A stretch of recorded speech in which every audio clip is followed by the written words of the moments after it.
Madam President, Prime Ministers, 2 minutes of truth, of bitter truth. And the bitter truth is that the European Parliament has done a lot of damage in Europe.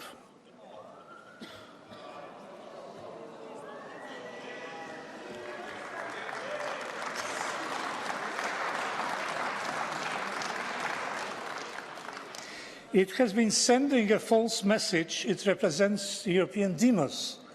There isn't, and there won't be, any European demos. The Parliament infected Europe with shameless partisanship. And the infection became so contagious that it spread to other institutions, such as the European Commission.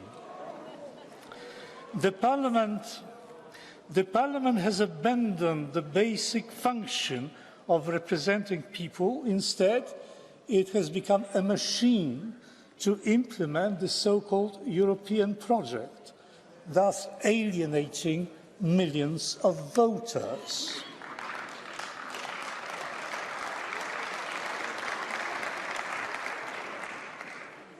The Parliament has become a political vehicle of the left to impose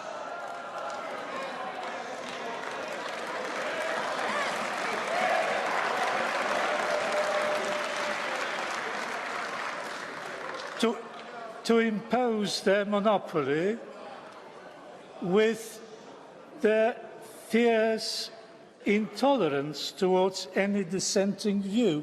No matter how many times you repeat the word diversity, diversity is becoming an extinct species in the European Union, and particularly in this chamber.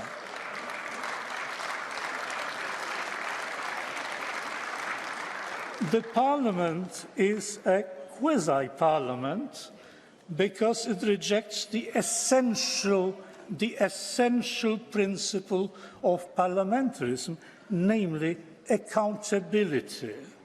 The deputy, let me remind you, is elected by the voters and must be accountable to the voters that elected him.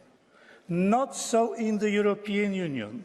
The idea that, say, Spanish, German, French, etc., deputies accountable to their own national electorates can dictate something to, shall we say, a Hungarian society or any other society to which they cannot be held accountable and which cannot take them to task is simply preposterous. Call it what you will, but democracy it is not. To sum up, the Parliament represents the demos that does not exist, works for the project that ignores reality and law, shuns accountability, turns its back on millions of people, and serves the interest of one political orientation. And this is just the tip of the iceberg. Having said that, ladies and gentlemen, I rest my case.